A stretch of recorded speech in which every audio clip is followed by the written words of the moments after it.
আসসালামু আলাইকুম। আজকে আমি আপনাদেরকে দেখাবো আমাদের চুয়াডাঙ্গা জেলার তাপমাত্রাটা আসলে কতটা বেশি, সেটাই আমি আপনাদেরকে দেখানোর চেষ্টা করব।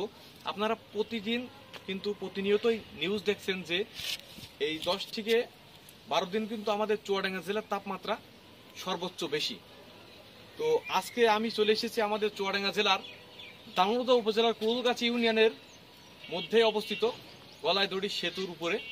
এই সেতুর উপরে যে কি পরিমাণে তাপ, সেটাই আমি আপনাদেরকে দেখানোর চেষ্টা করব। আমার হাতে দেখছেন একটা স্টিলের কড়াই আছে।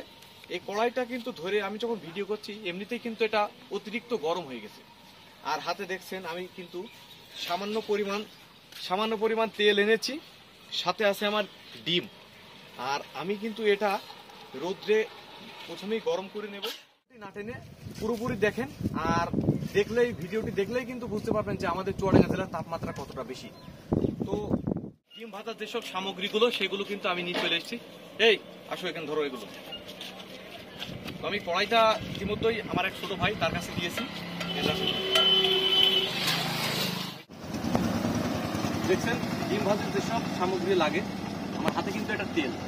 এই তেলটা কিন্তু আমি এই রোদে কিন্তু মাত্র 10 মিনিট আমি কিন্তু গরম করব। গরম করার পরেই কিন্তু ডিমটা আমি ছেড়ে দেবো এর ভিতরে। তো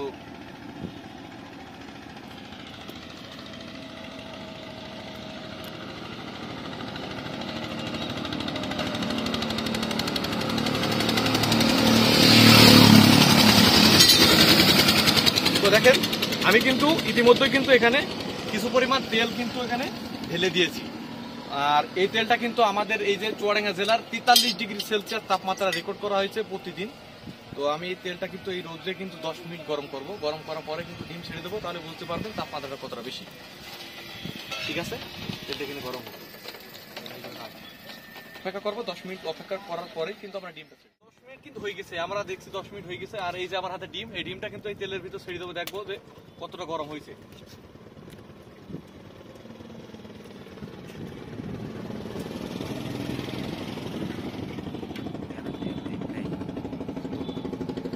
দেখেন ডিম কিন্তু অলরেডি ফুটা শুরু হয়ে গেছে।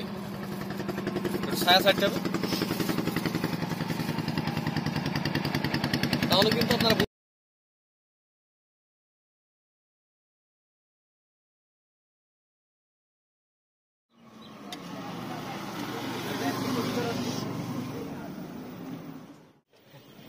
এই জান একবারে আপনাদের দেখানোর চেষ্টা করছি যে আমাদের চুয়াডাঙ্গা জেলার তাপমাত্রা কিন্তু প্রতিদিনই সর্বোচ্চ রেকর্ড করছে। আর শীতের সময় কিন্তু সর্বনিম্ন রেকর্ড করছে। এই যে বাতাসটা তাহলে দেখতে একটু খবর হয়ে যাচ্ছে, বাতাসে আল্লাহ এই যে বসে আছে। ঠিক আছে, 10 মিনিট অপেক্ষা করার পরে কিন্তু এই ডিম ভাজি কিন্তু পুরো ডিম ভাজিতে রূপান্তরিত হয়ে গেছে। সেটাই আমি আপনাদেরকে দেখানোর চেষ্টা করি যে মাত্র 10 মিনিটে এই তাপে কিন্তু তেলটা তাপ দেওয়ার পরেই কিন্তু পুরো ডিমে, এই যে দেখুন ডিমটার কি অবস্থা।